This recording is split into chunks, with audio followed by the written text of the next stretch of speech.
Welcome to the NewsHour. The U.S. House is set to vote on a debt ceiling deal tonight after Republicans got some help from Democrats to pass a crucial hurdle. The vote follows weeks of heated negotiations and criticism from the right and the left. Lisa Desjardins has been tracking it all on Capitol Hill and joins us now. So Lisa, there has been lots of action on the House floor already today. Bring us up to speed on what happened. Jeff, as many people know, the delivery process can be complicated in some instances, and that is the situation here now. This was a critical moment in the lifespan of this debt bill. It had to get past a hurdle, allowing it to even come up for debate on the House floor. Usually what happens is the party in charge decides which bills come to the floor, and they all vote to make that happen. But as we have been talking about, there were 24 plus Republicans who opposed this bill and wanted to block it. So what happened? A slew of Democrats in the middle of the vote changed their vote, 50 plus of them, in order to help this debt deal continue to move forward. It was a bit of quick drama, but the Democrats said we needed to do this. We felt like this is too important for our country. Now, what this all shows, what happened today, is that number one, this is a very high wire act that both parties are trying to conduct here. And number two, it is in fact bipartisan, that this bill moving through its survival depends on both parties. So we are a short time away from the big test, which is the House vote on the bill itself. Are the votes there right now, Lisa? I'm looking at my watch and looking at my phone as House members get back to me. I have been checking in all day with folks who were undecided yesterday and this morning. And I will say in just the last hour, several of them, one Republican and two Democrats, have said they are now voting yes for this bill. That seems to be the way the momentum has gone over the past day. It hasn't been easy for either side. And we do think that this vote will matter, especially even if it passes, as it is expected to do, for Kevin McCarthy's leadership. We will be counting how many Republicans vote yes.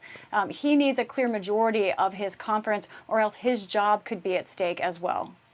Remind us of the major issues here, Lisa, the concerns that Republicans and Democrats have about how this bill will affect everyday Americans. That's right. I think one thing about this is that first, that the reason so many people are undecided is because they're thinking about those stakes. I want to first play the sound of two of the leaders of both sides showing how bipartisan this was, or neither side is exactly ecstatic about this, but both are saying that they have to move forward. Here's what we heard on the floor today. It is not a perfect bill, but it does represent a compromise between the administration and Congress that's necessary in divided government. Nobody got everything they wanted, but the end result is a truly historic bill. There is no perfect negotiation when you are the victims of extortion. Nobody likes to pay a ransom note, and that's exactly what tonight's vote is. Our payment on the ransom of the American people. And what's interesting is, of course, those are two leaders who are both in support of this bill. To your question, what's at stake here? Why are there still undecided votes? Let's go over this again. It's so important.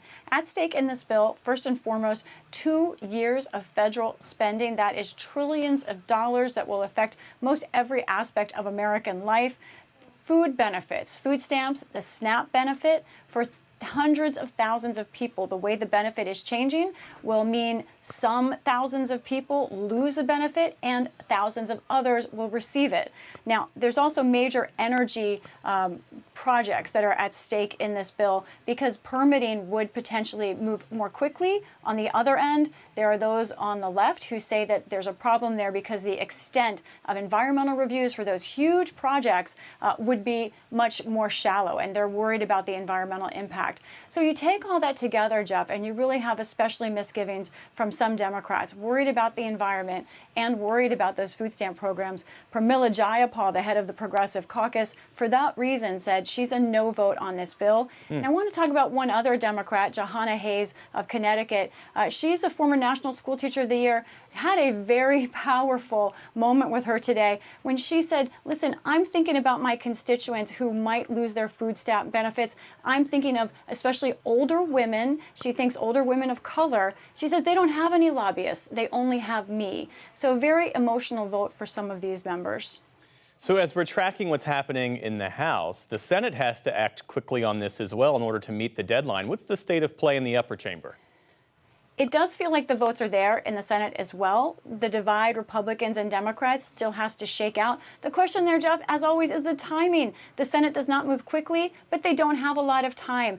Over the next couple of days, we will see if this vote will move quickly, perhaps as soon as Friday for a final vote, or it may take several days past that. We could get close to the deadline. We're going to have to watch that very carefully. A very busy Lisa Desjardins covering it all for us tonight on Capitol Hill. Lisa, thanks so much. You're welcome.